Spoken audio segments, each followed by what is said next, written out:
Micro finance ಹಾವಳಿ ತಡೆಗಟ್ಟಲು ರಾಜ್ಯ ಸರ್ಕಾರ ಸುಗ್ರೀವಾಜ್ಞೆ ಜಾರಿ ಮಾಡುವುದಾಗಿ ಹೇಳಿತ್ತು. ಆದರೆ ಇದೀಗ ರಾಜ್ಯ ಸರ್ಕಾರ ಮತ್ತು ಗವರ್ನರ್ ಮಧ್ಯೆ ಸುಗ್ರೀವಾಜ್ಞೆ ಫೈಟ್ ನಡೀತಾ ಇದೆ. ಬಗ್ಗೆ ದೇವರು ಒಳ್ಳೆ ಬುದ್ಧಿ ಕೊಡಲಿ ಅಂತ ಶಾಸಕರಾದ ಎಂ ಕೃಷ್ಣಪ್ಪ ಹೇಳಿದ್ದಾರೆ. ಈ ಹಿನ್ನೆಲೆ ರಾಜ್ಯ ಬಿಜೆಪಿಯಲ್ಲಿ ಬಣಬಡಿದಾಟ ಜೋರಾಗಿದೆ. ವಂಚಕೆ ಐಶ್ವರ್ಯಗೌಡಗೆ ಕಾಕಿ ಶಾಕ್ ಕೊಟ್ಟಿದೆ. ವಂಚಕೆ ಕೇಸ್ಗೆ ಸಂಬಂಧಿಸಿದಂತೆ ತನಿಖಾಧಿಕಾರಿಯಾಗಿ ಎಸಿಪಿ ಚಂದನ್ ನೇಮಕಗೊಂಡಿದ್ದಾರೆ. ಇದರಿಂದ ದೊಡ್ಡವರಿಗೂ ನಡುಕ ಶುರುವಾಗಿದೆ.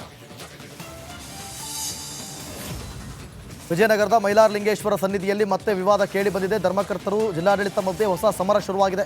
ದೇವರ ಪೂಜೆ ಪುನಸ್ಕಾರಕ್ಕೆ ಅಡ್ಡಿ ಮಾಡಿದ್ದಾರೆಂದು ಆರೋಪಿಸಲಾಗಿದೆ. ಮೆಟ್ರೋ ಪ್ರಯಾಣಿಕರಿಗೆ ಟಿಕೆಟ್ ದರ ಏರಿಕೆ ಬರೆಬಿದ್ದಿದೆ. ಗ್ಯಾರಂಟಿ ಯೋಜನೆಗಳಿಂದ ಸರ್ಕಾರ ಜನರ ಜೇಬಿಗೆ ಕತ್ತರಿ ಹಾಕಲು ಮುಂದಾಗಿದೆ. ಹೀಗಾಗಿ ಮೆಟ್ರೋ ಪ್ರಯಾಣಿಕರು ಬಿಎಂಆರ್ಸಿಎಲ್ ವಿರುದ್ಧ ಸಿಡಿದಿದ್ದಾರೆ. ಮಂಡ್ಯ ಮಿಮ್ಸ್ ಆಸ್ಪತ್ರೆ ರೋಗಿಗಳ ಪ್ರಾಣದ ಜೊತೆ ಚೆಲ್ಲಾಟವಾಡುತ್ತಿದೆ. ಸಾರ್ವಜನಿಕರು ಸಮಯಕ್ಕೆ ಸರಿಯಾಗಿ ಚಿಕಿತ್ಸೆ ಸಿಗದೆ ಪರದಾಡುವಂತಾಗಿದೆ. ಐಸಿಯು ಘಟಕ ಬಂದಾಗಿ ಜನರ ಪ್ರಾಣಕ್ಕೆ ಕುತ್ತು ಬರುವ ಸ್ಥಿತಿ ನಿರ್ಮಾಣವಾಗಿದೆ. ಇನ್ನು ಉತ್ತರ ಪ್ರದೇಶದ ಪ್ರಯಾಗ್ರಾಜ್ನಲ್ಲಿ ಶತಮಾನದ ಸಮಾಗಮವಾಗಿದೆ. ಮಹಾಕುಂಭ ಮೇಳವು ಜನವರಿ 13ರಿಂದ ಫೆಬ್ರವರಿ 26ರವರೆಗೆ ನಡೆಯಲಿದೆ. ತ್ರಿವೇಣಿ ಸಂಗಮದಲ್ಲಿ 41 ಕೋಟಿಗೂ ಹೆಚ್ಚು ಭಕ್ತರು ಪುಣ್ಯಸ್ನಾನ ಮಾಡಿದ್ದಾರೆ. ಇನ್ನು ಪ್ರಯಾಗ್ರಾಜ್ ಕುಟುಂಬ ಸಮೇತರಾಗಿ ಡಿಸಿಎಂ ಡಿಕೆ ಶಿವಕುಮಾರ್ ಭೇಟಿ ಕೊಟ್ಟಿದ್ದಾರೆ. ಇಂದು ನಾಳೆ ಮಹಾಕುಂಭ ಮೇಳದಲ್ಲಿ ಭಾಗಿಯಾಗಲಿದ್ದಾರೆ. ಇಂದು ತ್ರಿವೇಣಿ ಸಂಗಮದಲ್ಲಿ ಪವಿತ್ರ ಸ್ನಾನ ಮಾಡಲಿದ್ದು ಈ ಬಗ್ಗೆ ಬಿಜೆಪಿ ನಾಯಕರು ವ್ಯಂಗ್ಯವಾಡಿದ್ದಾರೆ. ಚಿಕ್ಕಮಗಳೂರಿನ ಎನ್ಆರ್ಪುರ ತಾಲೂಕಿನಲ್ಲಿ ಕಾಡಾನೆ ಕಾಟ ಜಾಸ್ತಿಯಾಗಿದೆ. ಕಾಡಾನೆಗಳ ಸಮಸ್ಯೆ ಬಗೆಹರಿಸುವಂತೆ ಸ್ಥಳೀಯರು ಆಗ್ರಹಿಸಿದ್ದಾರೆ. ಮಂಗಳೂರಿನಿಂದ ಬೆಂಗಳೂರಿಗೆ ಸಂಪರ್ಕಿಸುವ ರಾಷ್ಟ್ರೀಯ ಹೆದ್ದಾರಿ 75 ಸಂಪೂರ್ಣ ಧೂಳುಮಯವಾಗಿದೆ. ಇನ್ನು ಕಲ್ಲಡಕ ಸುತ್ತಮುತ್ತಲಿನ ಜನರ ಗೋಳಾಟವನ್ನು ಕೇಳದವರೇ ಇಲ್ಲದಂತಾಗಿದೆ. ಕೋಲಾರದಲ್ಲಿ ಕುದುರೆಯ ಅಪರೂಪದ ಡ್ಯಾನ್ಸ್ ಕಂಡು ಬಂದಿದೆ. ಪಿಸಿ ಬಡಾವಣೆಯ ಕೋದಂಡರಾಮಸ್ವಾಮಿ ದೇವಾಲಯದ ಜೀರ್ಣೋದ್ಧಾರ ಕಾರ್ಯಕ್ರಮ ನಡೆಸಲಾಯಿತು. ಈ ವೇಳೆ ವಾದ್ಯ ತಾಳಮೇಳಕ್ಕೆ ತಕ್ಕಂತೆ ಕುದುರೆ ಡ್ಯಾನ್ಸ್ ಮಾಡಿದೆ.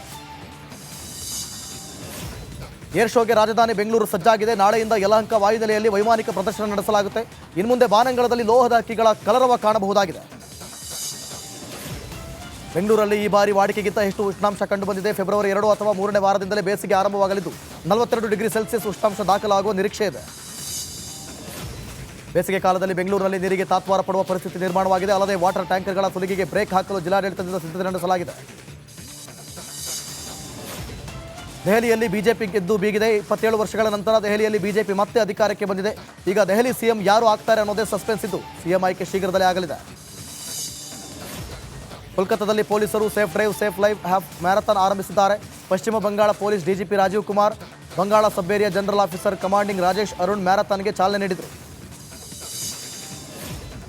ದೆಹಲಿಯಲ್ಲಿ ಎನ್ಡಿಆರ್ಎಫ್ ಸೈಕ್ಲಿಂಗ್ ಎಕ್ಸ್ಪಿಡಿಷನ್ಗೆ ಎನ್ಡಿಆರ್ಎಫ್ ಮಹಾನಿರ್ದೇಶಕ ಪಿಯೂಷ್ ಆನಂದ್ ಅವರು ಚಾಲನೆ ನೀಡಿದರು. ಈ ಸ್ಪರ್ಧೆಯಲ್ಲಿ ಸ್ಪರ್ಧಾಳುಗಳು ಉತ್ಸಾಹದಿಂದ ಪಾಲ್ಗೊಂಡು ಕಾರ್ಯಕ್ರಮ ಯಶಸ್ವಿಗೊಳಿಸಿದರು.